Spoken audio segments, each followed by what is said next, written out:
Convido você a abrir sua Bíblia comigo no livro de Primeiras Crônicas, primeiro livro de Crônicas, capítulo 4. Primeiro livro das Crônicas, capítulo 4. Eu lerei os versículos 9 e 10. Primeiro livro das Crônicas, capítulo 4, os versículos 9 e 10. Eu quero que você mantenha a sua Bíblia aberta, porque nessa manhã eu quero falar sobre a oração de Jabes e você. A oração de Jabes e eu. A oração de Jabes e nós.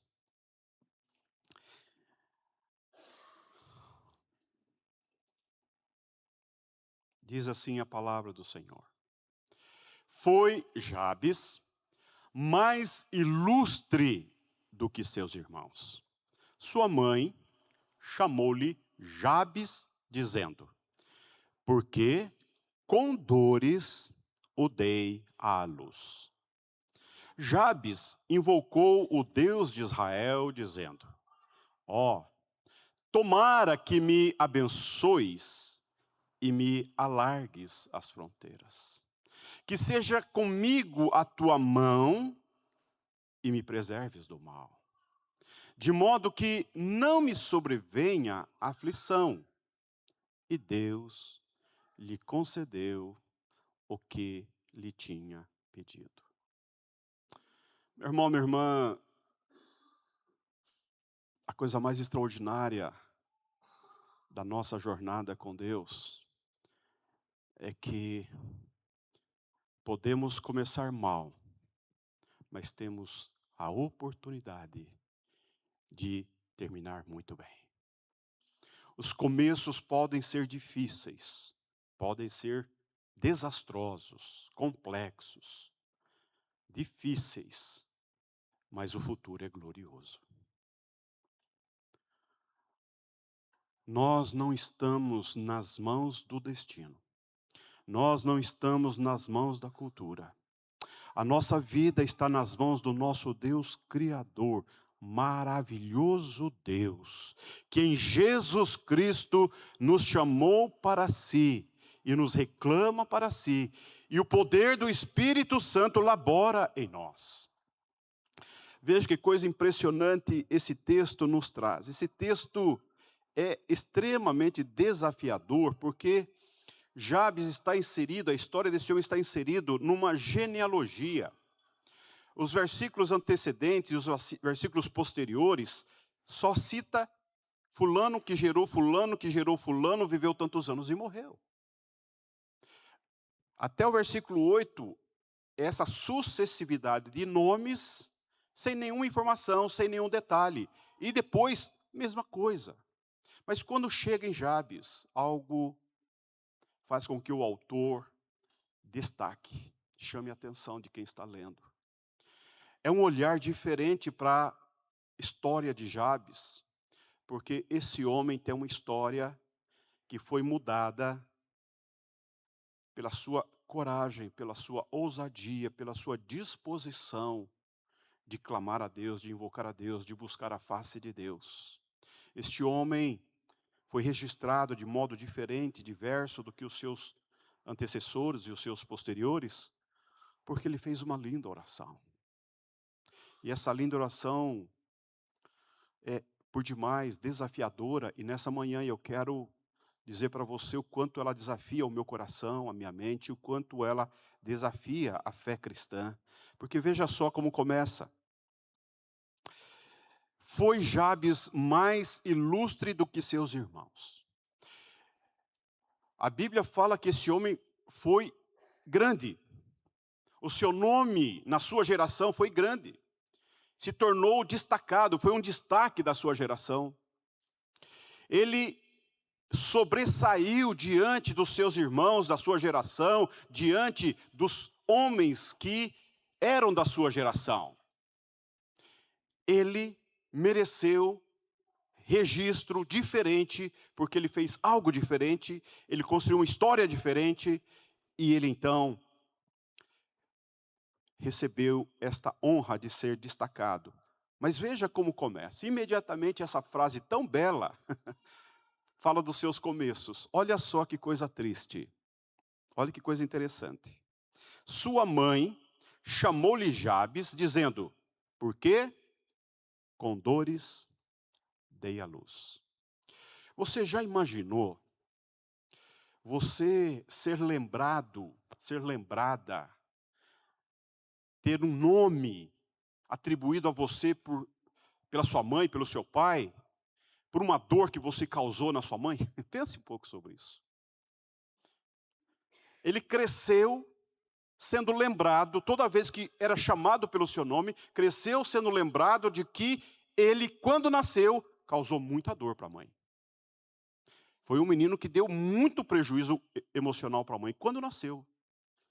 Completamente diferente de quando se nasce filho, porque é uma alegria enorme. Para ele não foi alegria, foi a tristeza, porque a dor que ela sofreu. E ele era lembrado toda vez que, ô Jabes, falava, o causador de dor, o sujeito que judiou da mãe, o rapaz complicado. Pense nisso. Ele carregou esse nome. E sendo lembrado, e tendo esta alcunha sobre si, tendo o nome dele associado a prejuízo alheio, a dor alheia, especialmente a mãe, essas coisas chamam atenção. Chamam atenção porque não é normal. Não é normal. A gente tem filhos e os nossos filhos são fonte de alegria, de esperança, de vida. E quando a gente escolhe nome, os nomes a gente escolhe, não é? Nome belos, nomes bonitos, nomes que nos fazem bem. Jabes foi lembrado pela dor, pelo sofrimento causado, pela dificuldade. Eu tenho para mim que o pai falou, esse menino quase matou a minha companheira. E ele vai se lembrar disso pro resto da vida. Ele não vai esquecer nunca disso. Mas que coisa extraordinária. Aquilo que começou tão feio, atrelado a uma história tão difícil de nascimento, uma fraqueza, uma debilidade, uma inconsistência, e sem, obviamente, um ato voluntário, ele ser alvo, ser causa de dor, em uma certa momento da sua vida, ele muda a história. Ele muda a história. Ele não quer mais ser lembrado, ser considerado, ser chamado, trazendo sobre si esse estigma, essa marca, essa dor. E então o que ele faz? Ele ora. Ele ora. Meu irmão, minha irmã, às vezes, a nossa memória nos trai porque nos faz apegar a coisas terríveis do passado. Os começos difíceis que nós enfrentamos, as dores que nós sofremos, as dores que nós causamos, os percalços que sofremos. Às vezes há pessoas que ficam amarradas, acorrentadas, por marcas terríveis do passado, por marcas horrorosas do passado. A sua história começou de modo muito difícil, muito árdua, muito complicada, muito difícil, foi duro. Os primeiros anos foram difíceis. Com pai, sem pai, com mãe, sem mãe, foi para orfanato, não foi para orfanato. Tantas e tantas histórias a gente escuta de gente que começou tão mal, tão difícil. O começo da vida foi tão comprometido. Assim é a história desse homem, mas ele mudou a história. Sabe por que ele mudou a história? Porque é um homem que ousou orar. E quando ele orou, olha a oração dele, meus irmãos, e isso me chama a atenção. Primeira frase da oração dele, versículo 10. Ó, tomara que me abençoes. Que tipo de bênção esse homem pediu? O que ele está buscando de Deus? Riqueza? Fama? Reconhecimento? Deus me abençoe. Deus põe a tua mão na minha vida. Deus vem aqui, Senhor. Tira essas dores da minha história. Apaga esse registro da minha memória. Deus me dá um recomeço. Eu quero ter a percepção de que as tuas mãos estão sobre minha vida, de que o Senhor está olhando para mim. Me abençoe, Deus. Meus irmãos, ele não foi para psicólogo. Ele não foi perguntar para a mãe, por que você me fez isso, mãe? Olha só como... Não, ele foi para o Criador e sustentador, o Deus que tinha o controle da sua vida em suas mãos, que tem o destino da sua vida em suas mãos, tem o futuro de sua vida em suas mãos. Ele foi a Deus e falou, Deus, toca a minha vida. Mova as tuas mãos habilidosas na minha vida. Traga bênção, porque eu estou carecendo, eu sou necessitado, eu sou incapaz de fazer algo por mim mesmo se o Senhor não me tocar. Você já fez essa oração por você, minha irmã? Você já fez essa oração por você? Ao invés de você procurar uma oração forte, uma oração aí dos caras que, né, dos 300, você já colocou a mão na tua cabeça, Deus, toca minha mente, toca meu coração, me abençoa, Deus. Venha em meu socorro, venha sobre mim, mova-se, envolva-se com a minha história. E aí, olha a segunda oração, segunda frase. Me abençoa e me alargues as... O que ele está falando? Eu quero ficar rico? Eu quero ficar poderoso? Pode ser, pode ser. Mas eu tenho outra perspectiva. Deus, eu quero fazer história. Eu quero abençoar. Eu quero ser fonte de bênçãos. Eu quero ampliar o meu olhar para a vida. Eu quero sair da mediocridade. Eu não quero olhar apenas para o passado. Eu não quero olhar apenas para a minha própria história. Mas eu quero fazer história. Eu quero ser bênção. Eu quero ser relevante na minha geração. Eu quero refletir a tua graça, refletir o teu poder, o teu amor na vida das pessoas. Deus, me abençoe para que eu possa abençoar.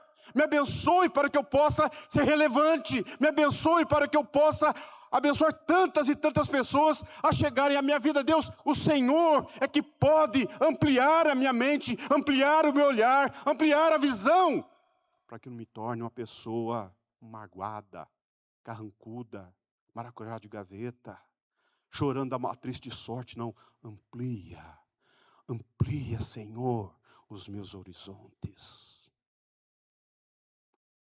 Há pessoas que querem crescer e usam de subterfúgios, de recursos tão sujos, pegam atalhos na vida e se dão tão mal, crescem, mas perdem o caráter, corrompem seus valores, negociam, transigem com coisas intransigíveis. Esse homem não, Deus, eu quero crescer do modo certo, eu quero ser abençoado para que eu possa crescer debaixo da tua bênção, sob os teus cuidados, pela tua palavra. Você já pensou nisso, meu irmão? Adolescente, você já pensou nisso? Você que está olhando para que curso vai fazer, para onde vai, pense um pouco sobre isso. Você ser sério, honesto, sincero, para Deus, eu quero crescer. Eu não quero ser um Zé Mané, não quero ser um qualquer não. Eu quero ser alguém que faça história nas tuas mãos. Sentido de história. Hoje a gente fala sério. Nós estamos vivendo um dos tempos mais difíceis do nosso país. O Brasil está andando de lado há muito tempo. A dívida pública aumentou assustadoramente. As empresas estão falindo, estão quebradas. Nós vamos às eleições agora. Você não pode fazer um voto de qualquer modo, de qualquer jeito. Você pensar sobre isso. Que país você quer para sua família, que país você quer para o seu filho, para o seu neto. Você tem agora a responsabilidade de olhar o futuro e pensar com clareza. Deus, me abençoe. Eu oro para que Deus levante no meio da igreja gente séria. Meninos e meninas comprometidas com Deus, uma geração nova, que queira entrar na política, que queira fazer carreira no judiciário, no legislativo, no poder público, porque nós precisamos de gente de Deus nesses lugares. Chega de gente ruim, encaminhando e desencaminhando o nosso país. Já pensou nisso? Que dos nossos bancos aqui Deus pode suscitar gente graúda, gente consistente, mas é preciso desejar isso. Falar, Deus, eu quero. Me lembro do acampamento em 82, em que eu organizei o acampamento. No final do acampamento, estava muito cansado, e aí estava sentado lá atrás, e a pessoa pregando, e de repente veio uma palavra. Quem quer ir? Quem quer ir? Eis que a colheita os campos estão brancos para a colheita. Quem são os ceifeiros? E o rapaz começou a falar sobre vocação pastoral, e meu coração começou a arder. E eu não me aguentei, não me calei, não me coube dentro daquele desconforto. Corri para frente. Falei, Deus, eu não sei o que o Senhor quer, mas eu quero. Eu quero, o Senhor tem para mim, eu quero. Meu irmão, falta essa santa ousadia, esse santo investimento. Às vezes está olhando a sua vida, está olhando a sua circunstância, está vendo a sua família, está vendo o seu casamento. Está ruim. O mercado de trabalho está ruim. Deus me abençoe, Deus, alarga os meus horizontes, alarga as minhas fronteiras, Deus. Deus foi chamar Abraão aos 75 anos de idade. Ele já estava querendo recolher para a sua insignificância. Deus, agora que você vai, agora que nós vamos começar, agora. É agora que nós vamos começar. Sabe por quê, meu irmão? Porque a nossa vida está nas mãos de Deus, que pode todas as coisas, e é um Deus que abençoa. Nós oramos aqui na igreja para que Deus levante famílias, que de fato fala, Deus, quero fazer a diferença na minha igreja, quero fazer a diferença nesse tempo que o Senhor me colocou nesta igreja, como tantas famílias já fizeram, tantas famílias. Não é mais uma, não é só para vir para somar, não é só para participar, não, para fazer história, para se colocar à disposição de Deus, para pegar junto e fazer a obra de Deus nesse tempo que Deus te colocou aqui. Deus, para onde o Senhor quer me levar? Abra meu entendimento, abra meu coração, estenda os meus olhos, dá-me amplitude maior do que o Senhor está fazendo e quer fazer na minha vida, na minha família, na minha história. Isso fez diferença. A gente precisa sair um pouco da mediocridade. Me perdoe. Às vezes nós ficamos tão acomodados. Você olha para dentro de casa e vê tanto problema, tanta dificuldade.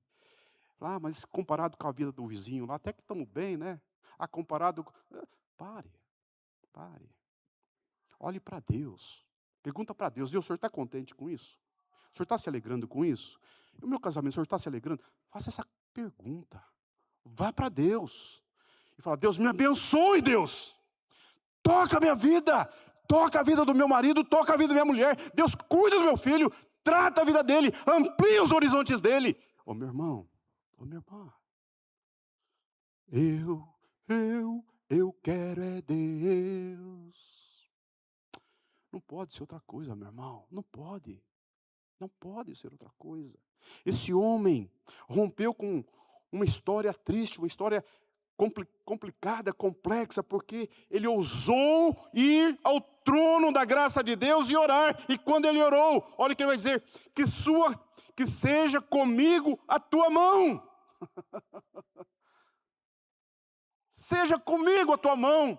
Deus, que as tuas mãos me conduzam, que as tuas mãos me dirijam, que os teus olhos, que a tua luz ilumine o meu caminho, que as lâmpadas da meu andar seja a tua palavra. É um homem reto, é um homem puro, é um homem santo, que quer santidade na vida, que quer ver a direção de Deus na sua história, não quer atalhos, não quer pegar descaminhos. Ele fala, Deus, me conduza pela história, seja comigo, Senhor, não me abandones, não me deixes desamparado. Ô meu irmão, minha irmã, às vezes a vida é dura, às vezes a situação é complicada. O rei Davi vai dizer assim, Senhor, a tua graça é melhor que a vida, porque às vezes a vida dói, viver dói. E Deus nos coloca em circunstâncias agudas, nos coloca em becos sem saída. Às vezes Deus permite que nós avancemos em lugares que não tem muito escape. E aí pergunta para você, e agora? Aí você fala, Deus, e agora, Deus? Olha aí, ó, o exército está vindo atrás de mim, Deus, ó, e lá tem mar. E Deus fala, o que é que você tem na mão? O que é que você tem na mão? Você crê? Você crê? Você confia? Deus, que as tuas mãos me encaminhem. Às vezes Deus quer fazer você transpor, vencer a sua incredulidade, vencer a sua apatia, vencer seu indiferentismo com a realidade que está vendo diante de você, você não está vendo. Fala, vá, dê um passo e dê mais um passo. Ô meu irmão, se você quer ver coisas mudando, transformando na sua casa, na sua vida, na vida dos seus filhos, as coisas começam aqui dentro. Começam aqui. Não começa lá no marido, não começa no filho, não começa na igreja. Começa com essa santa perturbação aqui conosco, essa santa inquietação aqui. O Espírito Santo nos incomoda, e fala, Senhor, então faça, Senhor, começa em mim. A começar em mim, quebra corações. É a oração desse homem.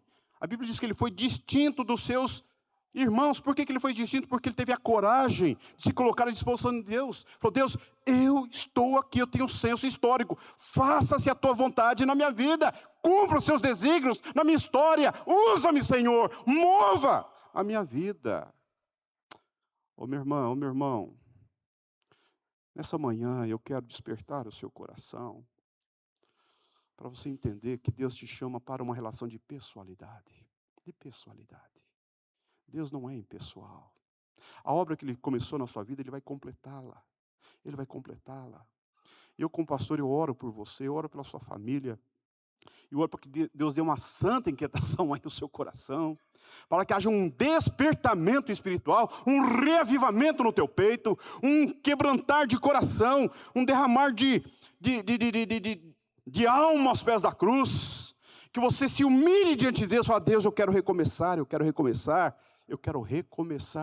começar de novo no Senhor, no Senhor. Nós precisamos voltarmos aos princípios das coisas, às origens das coisas, recomeçar com Deus. Vamos reaprender a orar como se deve orar. Vamos ler a Bíblia como se deve ler a Bíblia. Vamos fazer as coisas mais simples e singelas, mas com sentido, com a alma, com o coração em Deus. Não sem conexão com o céu. Olha outra oração dele. Que sejas comigo a tua mão e me preserves do mal. Ele está pedindo proteção. Senhor, me protege do dia mal, no dia mal. Me protege do maligno, me protege das injustiças, me protege de pessoas ímpias, me protege. Ele está dizendo, eu não quero lidar com o mal. Eu não quero envolver-me com o mal. Deus, me dá mente arguta, me dá coração puro, me dá um olhar santo, porque eu não quero transigir com tua presença na minha vida. Eu não quero lidar com coisas impuras, com mãos santas. Eu não quero lidar de modos impuros com as coisas santas e puras.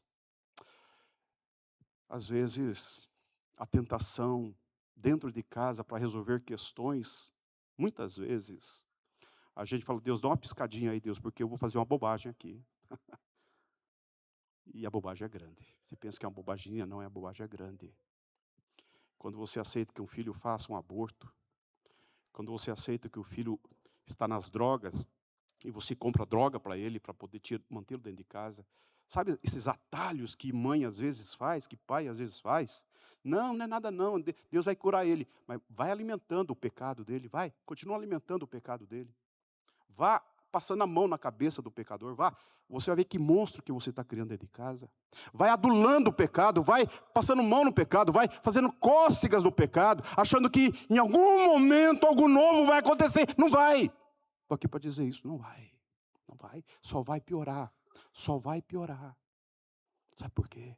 Porque o nosso Deus é santo, Ele é santo, Ele é santo, Ele é santo. É simples assim, meu irmão. Esse homem se distinguiu na sua geração porque ele ousou viver uma vida gloriosa para Deus. Não quis manchar a sua reputação, desonrar o nome de Deus. E aí, olha o que ele vai dizer. De modo que não me sobrevenha aflição. Ele não quer ser afligido. E como termina essa frase? Coloca o versículo lá para nós. Vamos ler juntos?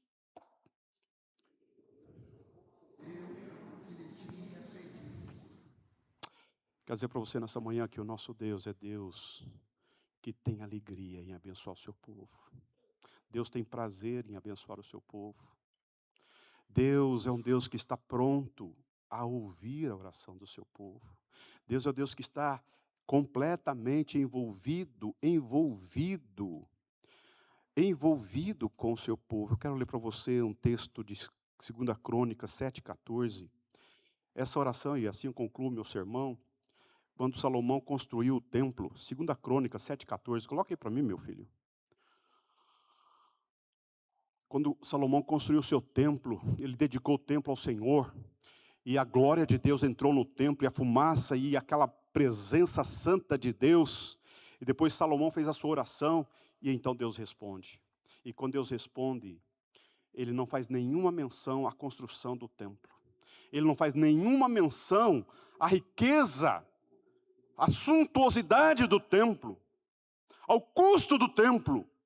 Mas Ele está olhando o coração do povo, Ele está olhando para a vida do povo, Ele está olhando, olha, se o meu povo, que se chama pelo meu nome, Ele está dizendo, eu vou abençoar o meu povo, porque o meu povo, eu dei o meu nome nele, a dignidade do meu povo está em mim.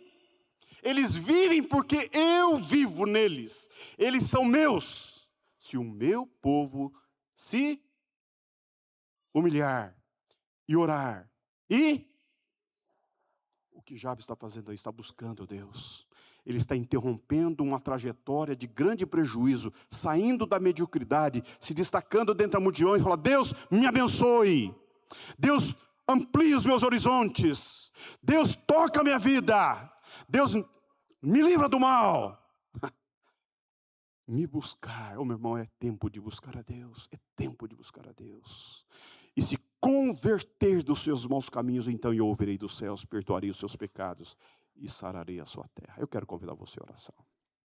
Eu não sei como você entrou aqui nessa manhã, eu não sei como está o seu coração, quais são os dramas, as lutas que estão aí incomodando você, mas hoje eu quero orar por você, pela sua família. Quero convidar você, os que puderem, se ajoelhar. Enquanto a Miriam toca um piano, uma música bonita lá no órgão, nós vamos orar, de joelhos os que puderem. E você vai fazer a sua oração, pensando nessa oração de Jabes.